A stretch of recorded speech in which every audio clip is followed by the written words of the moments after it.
And Gluck withdrew discomfited, the women laughing at him as he walked away. But in the council one night, after long deliberation, it was determined to put spies on his track when he went forth to hunt, so that his methods might be learned. So, on his next trip, Bim and Born, 2 young men, and of hunters the craftiest, followed after him, taking care not to be seen. After 5 days they returned, their eyes bulging, and their tongues trembled to tell what they had seen. The council was hastily called in Klosh Kwan's dwelling, and Bim took up the tale. Brothers, as commanded, we journeyed on the trail of Keesh, and cunningly we journeyed so that he might not know. And midway of the first day he picked up with a great he-bear. It was a very great bear. None greater, Born corroborated, and went on himself. Yet was the bear not inclined to fight, for he turned away and made off slowly over the ice. This we saw from the rocks of the shore, and the bear came toward us, and after him came Keesh, very much unafraid, and he shouted harsh words after the bear, and waved his arms about, and made much noise. Then did the bear grow angry, and rise up on his hind legs and growl. But Keesh walked right up to the bear. Aye, Bim continued the story, right up to the bear Keesh walked, and the bear took after him, and Keesh ran away.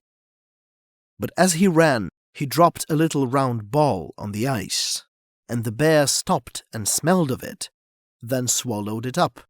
And Keesh continued to run away and drop little round balls, and the bear continued to swallow them up. Exclamations and cries of doubt were being made, and Gluck expressed open unbelief.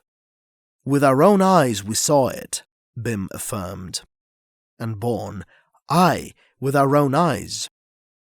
And this continued until the bear stood suddenly upright, and cried aloud in pain, and thrashed his forepaws madly about. And Keesh continued to make off over the ice to a safe distance. But the bear gave him no notice, being occupied with the misfortune the little round balls had wrought within him.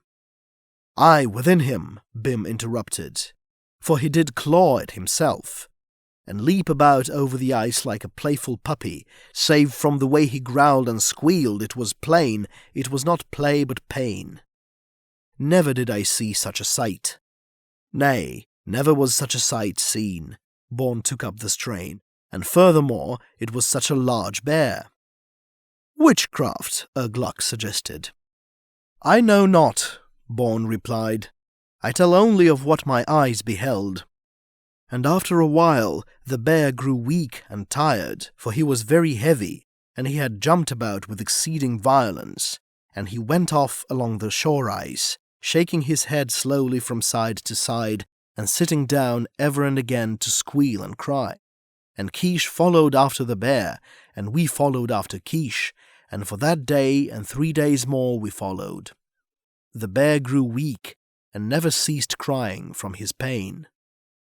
It was a charm, Gluck exclaimed. Surely it was a charm. It may well be. And Bim relieved Born. The bear wandered, now this way and now that, doubling back and forth and crossing his trail in circles, so that at the end he was near where Keesh had first come upon him. By this time he was quite sick, the bear, and could crawl no farther, so Keesh came up close and speared him to death. And then, Klosh Kwan demanded. Then we left Keesh skinning the bear, and came running that the news of the killing might be told.